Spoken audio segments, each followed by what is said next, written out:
ស្កាត់ធ្វើដំណើរពីឆ្ងាយចង់រំលែងសប្បាយក្នុងថ្ងៃចូលឆ្នាំថ្មីឃើញអូនភ្លាមចិត្តរៀមប៉ែតីឃើញអូនភ្លាមចិត្តរៀមប៉ែតីចង់ភ្ជាប់និស្ស័យក្រមុំភ្នំពេញដូចមាននិស្ស័យនឹងក្រមុំភ្នំពេញចិញ្ចើមខ្វងពលគួចញញឹមស្រង់ទាំងដល់បេងដូស្មងលងស្នេហ៍លើជីវ៉ាអូនល្អស្រង់ដូចជាកូនទេវតាអូនល្អស្រង់ដូចជាកូនទេវតាកាចិត្តប្រាថ្នាចង់បានជាគូកាចិត្តប្រាថ្នាចង់បានអូនជាគូក៏អូនទុករំនឹងបង3ថ្ងៃកុំក្បែរអ្នកដតីបងប្រច័ណ្ឌហើយណាក្រោយចូលឆ្នាំបងសូមសន្យា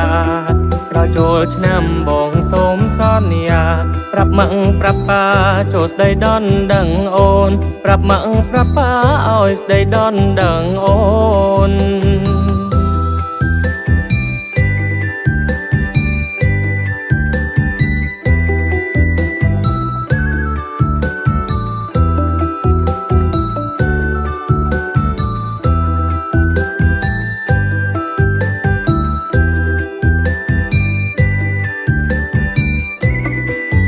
បងស្កាត់ធ្វើដំណើរពីឆ្ងាយចង់រំលែងសប្បាយក្នុងថ្ងៃចូលឆ្នាំថ្មី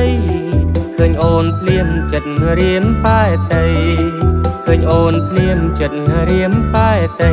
ចង់ភ្ជាប់និស្ស័យក្រមុំភ្នំពេញ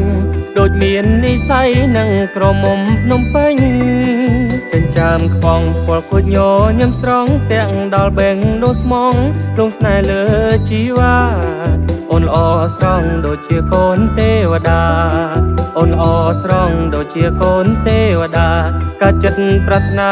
ចង់បានជាគូកាចិត្តប្រាថ្នាចង់បានអូនជាគូក៏អូនទុករំនឹងបង3ថ្ងៃកុំក្បែរអ្នកដតីបងប្រច័ណ្ឌហើយណាក្រោយចូលឆ្នាំបងសូមសន្យាក្រោយចូលឆ្នាំបងសូមសន្យាប្រាប់ម៉ាក់ប្រាប់ប៉ាចូលស្ដីដនដឹងអូនប្រាប់ម៉ាក់ប្រាប់ប៉ាឲ្យស្ដីដនដឹងអូន